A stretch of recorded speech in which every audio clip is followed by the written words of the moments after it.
Diana Nyad's incredible achievement, swimming more than 100 miles through shark-infested, jellyfish-infested waters from Cuba to Key West.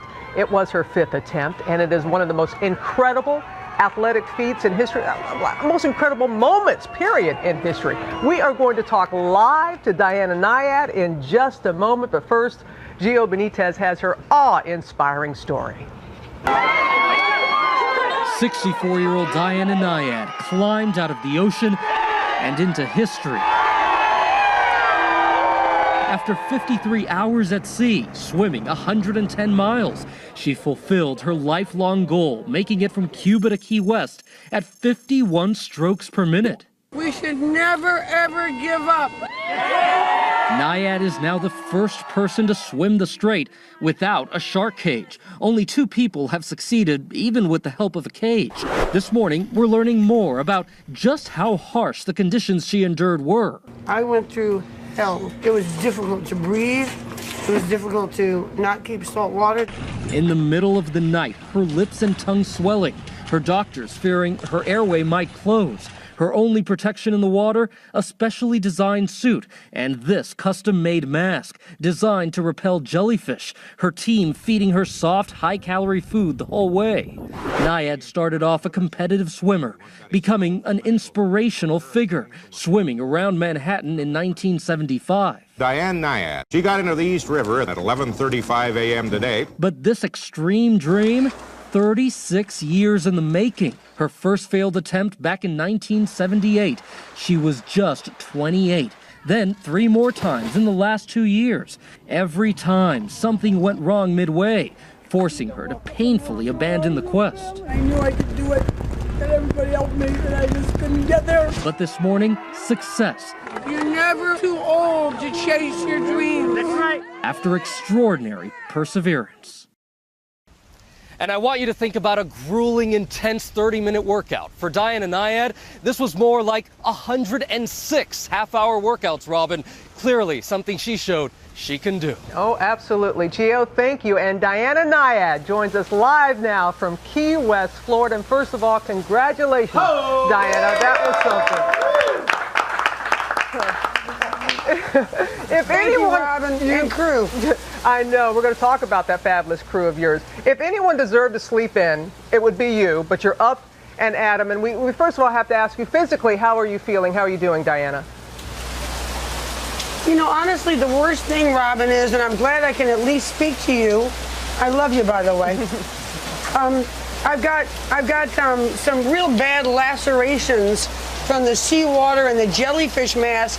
You know, I had to bite onto it, so I've got some interior mouth salt water issues, but that's really the worst of it. I'm feeling pretty darn good. Well, you have a lot of people feeling pretty darn good about themselves this morning. It's amazing how you've inspired the world, really, and it's really interesting, Diana, because you said you were a faster swimmer in your 20s, but that you're stronger now in your 60s. Can you explain a little bit more about that?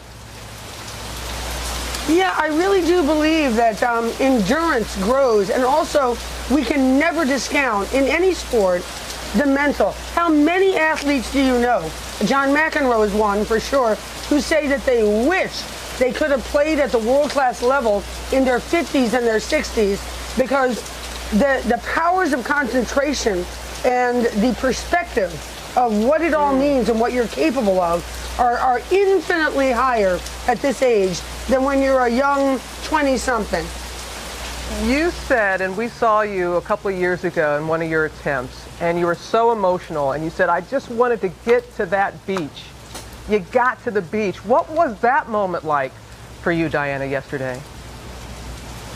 You know, we saw the lights of Key West in the night, and so we knew we were making it.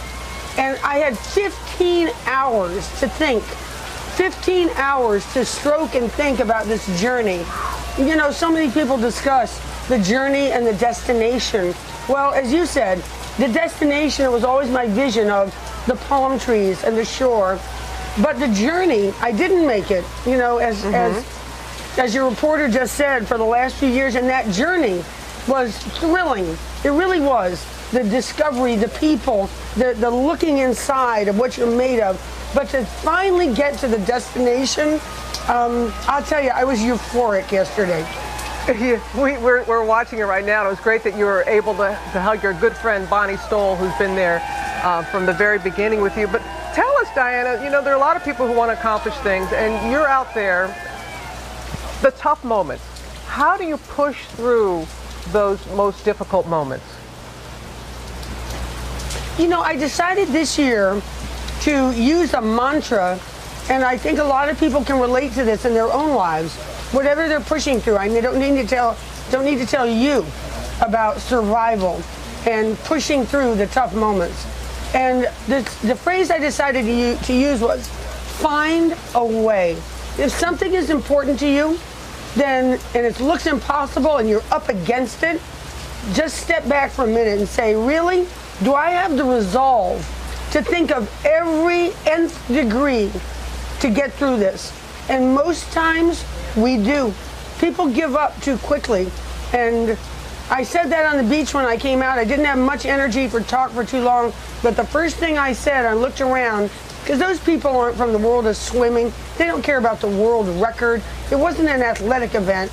It was a moment of human spirit. Amen. And I said to people, never, ever give up, which is your phrase. And frankly, I thought that if I had seen an ABC camera around somewhere and I had the wherewithal to notice it, I was going to look into it and say, Robin, you know what I'm talking about. I do. Never, ever give up. There are a lot of people that do. You are a great reminder of that, Diana. Thank you. And I know that the support team, it was great how you rallied them even before you came on shore and talked to them out in the water, and your navigator and your entire team.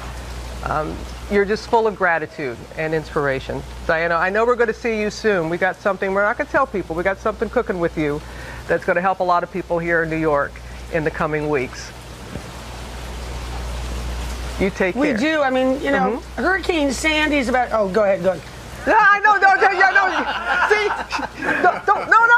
don't give it up yet. We're going to talk about that. We want you to have your moment and enjoy it. And Diana, thank you so much. See you soon. Love you much.